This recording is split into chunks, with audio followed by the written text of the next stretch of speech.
Assalamualaikum warahmatullahi wabarakatuh.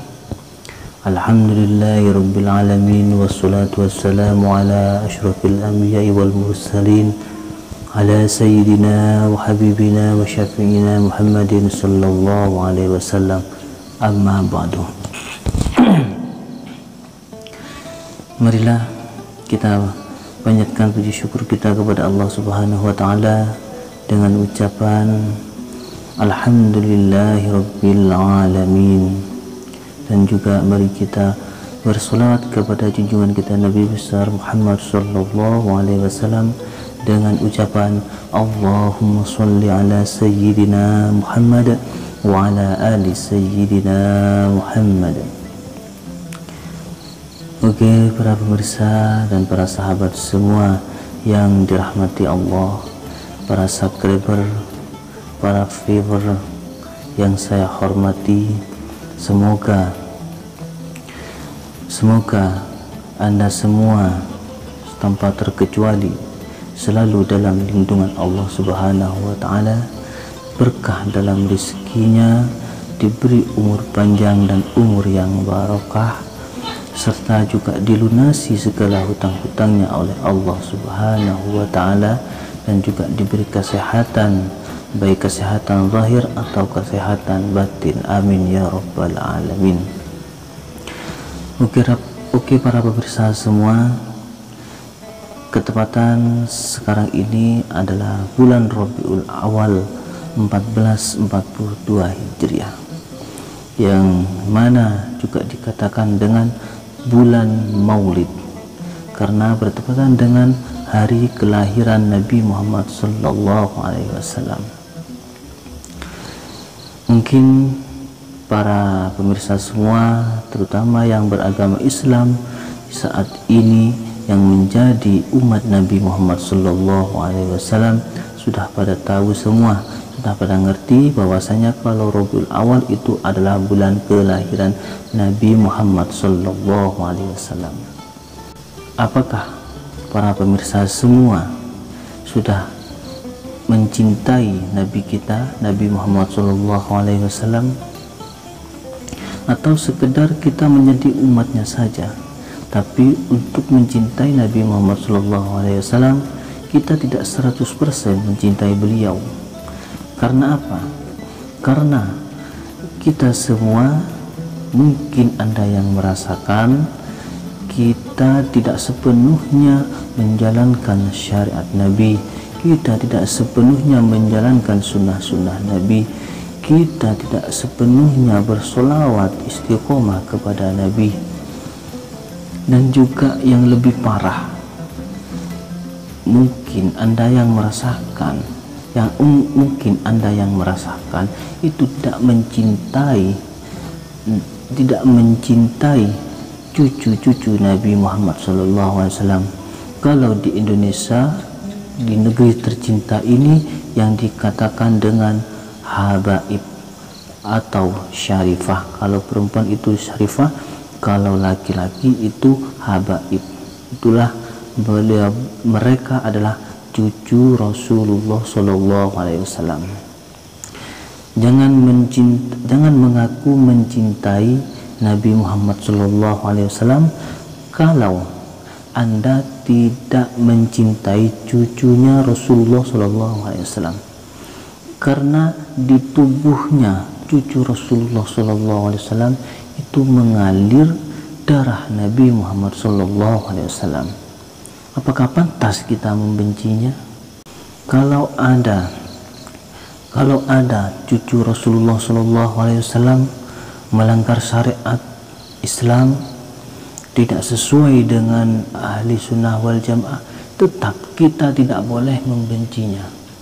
Karena secara manusiawi beliau adalah manusia.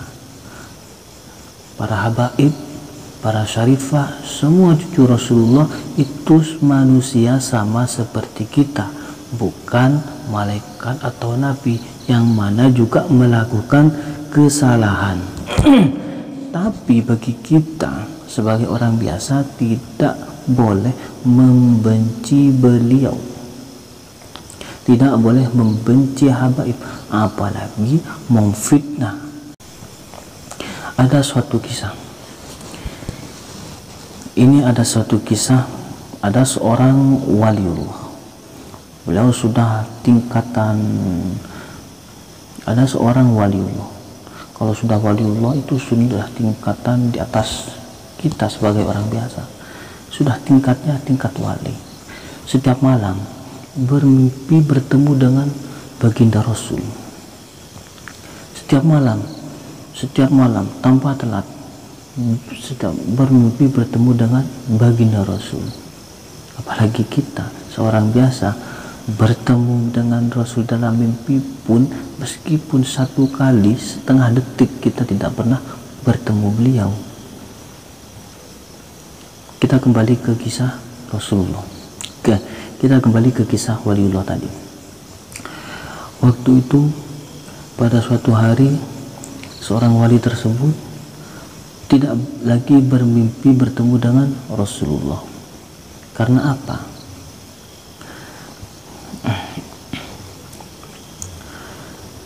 Kita kembali ke kisah seorang wali tadi, seorang waliullah tadi. Setiap malam bermimpi bertemu dengan Rasulullah.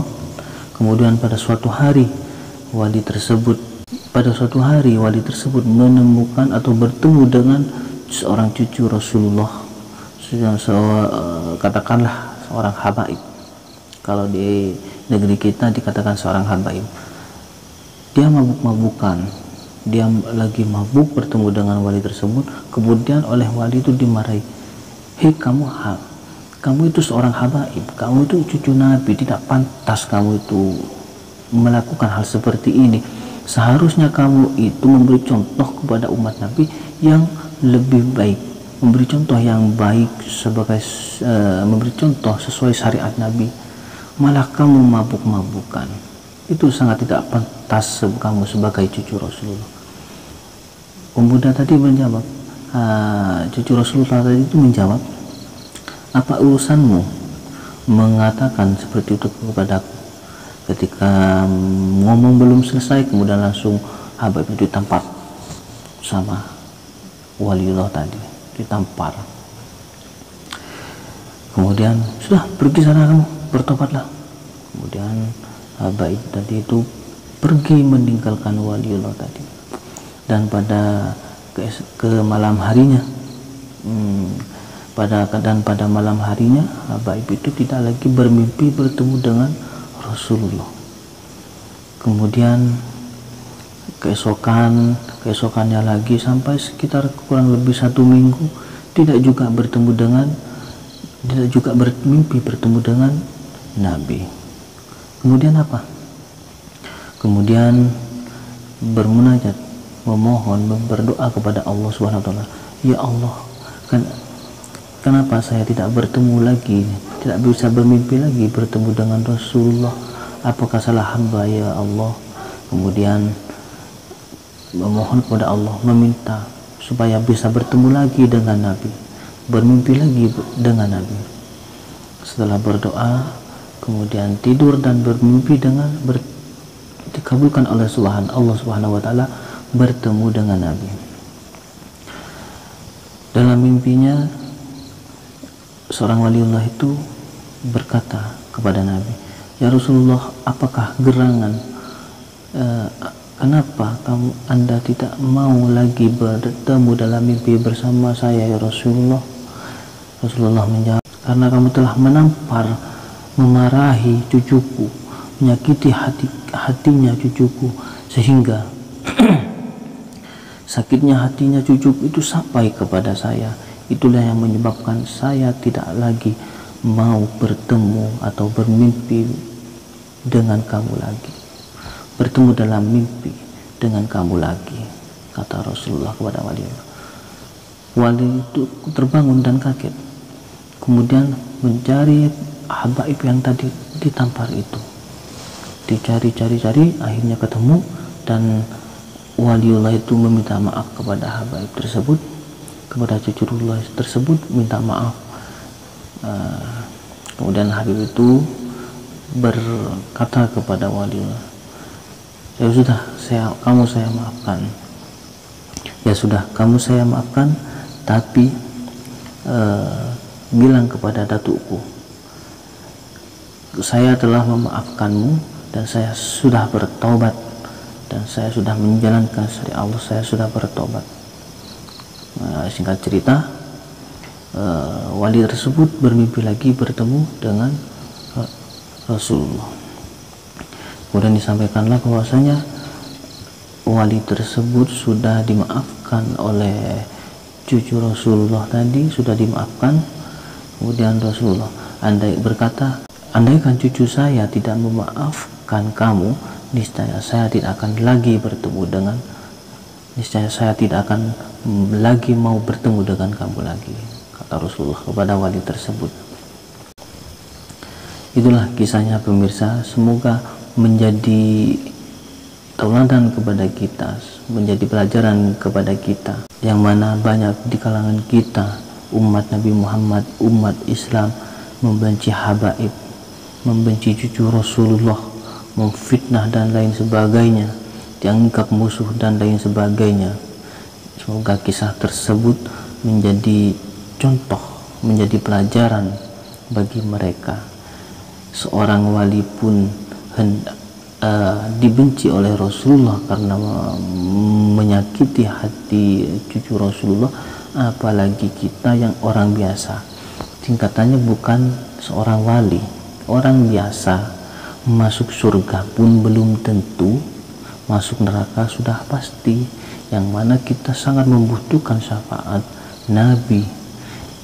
Kita masih membenci habaib, segeralah bertobat, meminta maaflah. Kalau Anda punya salah kepada cucu Rasulullah, segeralah minta maaf. Mungkin dari wasilah kita mencintai cucu Rasulullah, kita juga mendapat syafaat dari Rasulullah SAW. Para pemirsa sudah tahu semua kan keadaan di negeri kita tercinta ini, seperti Habib Bahar, seperti Habib Rizik. Beliau seperti apa keadaannya? Guru yang membenci dan menghina beliau, Habib Rizik, Habib Bahar, dan Habib-Habib yang lain, itu dari kalangan umat Islam. Pantaskah sebagai umat Islam membenci cucu Rasulullah, ingin mendapatkan syafaat Rasulullah? Maka tidak pantas sama sekali. Kalau kita mendapatkan atau bertemu dengan cucu Rasulullah yang melanggar syariat, katakanlah cucu Rasulullah yang nakal, janganlah kita membenci orangnya, janganlah kita membenci Habib tersebut. Kita kalau mau benci, bencilah pada tingkah lakunya, bencilah apa yang tingkah lakunya yang tidak pantas, itu patut dibenci. Jangan kita membenci orangnya, karena nanti tubuhnya itu mengalir darah Rasulullah. Ya, semoga yang membenci para habaib, yang membenci para syarifah, segera mendapatkan hidayah. Kita doakan semua, mari kita sama-sama doakan para pemirsa, semoga mendapatkan hidayah dan diberi keselamatan di dunia wal akhirah. Ya, mungkin cukup dari kami. Semoga kurang lebihnya, salah kata, salah omongan, saya minta maaf 1000 berpuluh-puluh ribu maaf. Dan jangan lupa para pemirsa, tanamkan dalam hati kita istiqomahlah, tanamkan dalam hati kita kecintaan kita kepada para habaib, para cucu Rasulullah, dan juga tingkatkanlah kita berselawat kepada Nabi Muhammad SAW, mengharapkan ridha dan syafaat Rasulullah SAW kelak di hari kiamat, supaya kita semua sama-sama selamat di dunia wal akhirah. Amin ya rabbal alamin. Cukup sekian dari kami. ihdinas siratal mustaqim. Assalamualaikum warahmatullahi wabarakatuh.